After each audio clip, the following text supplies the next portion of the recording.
It's a time for a package from China. Hey, welcome back to the channel.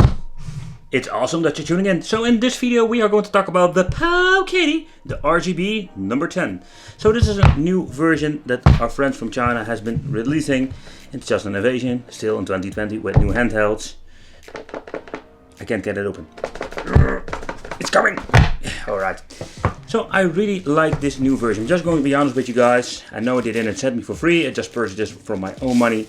But I wanted to see this for myself. I did see quite some different reviews, for example Mr. Prime itself. Really great review. I was so getting really excited about it. Just needed to see it for myself. I really love this yellow color. It looks a little bit like Nintendo Switch Lite. But okay, so let's take a close look inside. As you can see, we're having some extra... Seriously, I'm going to get a lot of extra rubberies. What the hell is this for? Why so many of them? What the hell? Okay, so here we're going to get a very long Type-C cable for charging and data transfer. Ooh, and here we have it. The toilet paper manual is back. I've just purchased a very expensive handheld, and this is the manual that we're going to get. Yeah, basic explanation how it works, and the reason why is very simple. We are missing some buttons. So for example, having special key function description, so read it. Otherwise you can say adjust the volume and so other things. So we have some use. Yeah. Alright, so let's take a close look at the handheld. Man, my desk is a mess. I don't know if they are going to send it with every Powkiddy handheld, but what I do like it, that you're going to get different, let's say more like joystick grips that you can choose from. So a little bit of an extra, they don't need to do this, but they're giving you extra rubbery things. That is pretty damn awesome. Yeah. But I think it's safe to say that this is the new generation of China handhelds now. So the OpenDingus is one of my favorite software for a handheld, but it has its limitations like N64. N64 is compatible with the software, but most of the time the hardware is not powerful enough. And with these handhelds we can play a lot more than N64, like PSP and Sega Dreamcast. But the specification is quite interesting if you're looking at the quad core that is clocked on 1.4 GHz, a Mali G31 GPU, 3.5-inch IPS display with a native resolution of 480x320 and a 2800 mAh battery. But when we're going to do a comparison with the Odroid Go and the RK3326, I am such a big fan of the shell itself. It looks a little bit like a Nintendo Switch Lite, but at the end I really like how it looks and how it feels, because this thing, when holding it, it feels like they just give it the finishing touch. Okay, so but let's talk about the functionalities. The D-pad itself, I really like how it feels compared with other devices. It's got quite a short travel and it's very responsive, so very curious how this is going to play with fighting games.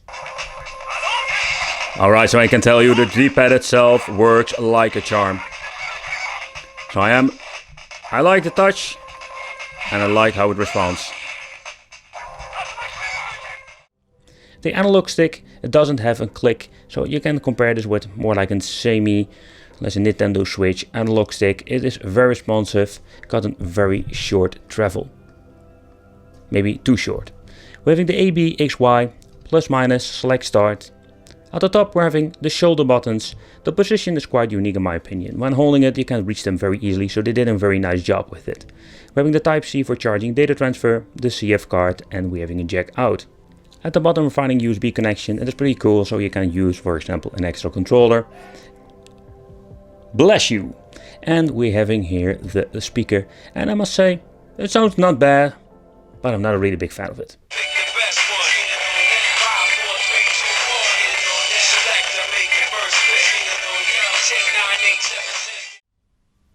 But okay, so here at the left side we're having the on and off switch and the reset that we're going to need to use, sadly.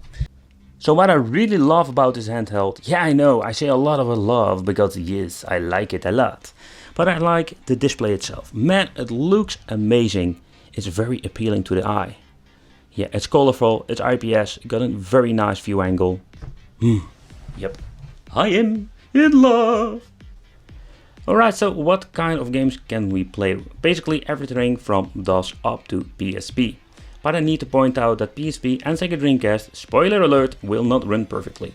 I think there is no device, let's say that from this price range, that will run these devices or these platforms perfectly. If you want to have a perfect emulation of PSP and Dreamcast, you need to search for higher stuff like the MoQ i7S. But that's maybe something for a different video. I really like the shell though, and the display, and the theme, and oh man, it's so cool!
Yet it was this very turmoil caused by the rebellion.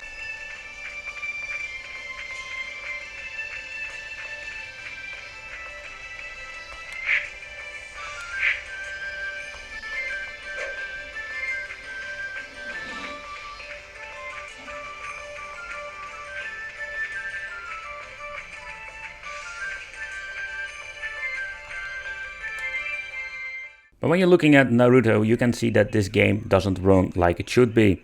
It's going all over the place with the FPS and it's not even reaching the 30 FPS. So in my opinion, this is just unplayable. This is what you're going to get with PSP, it's just a mixed bag.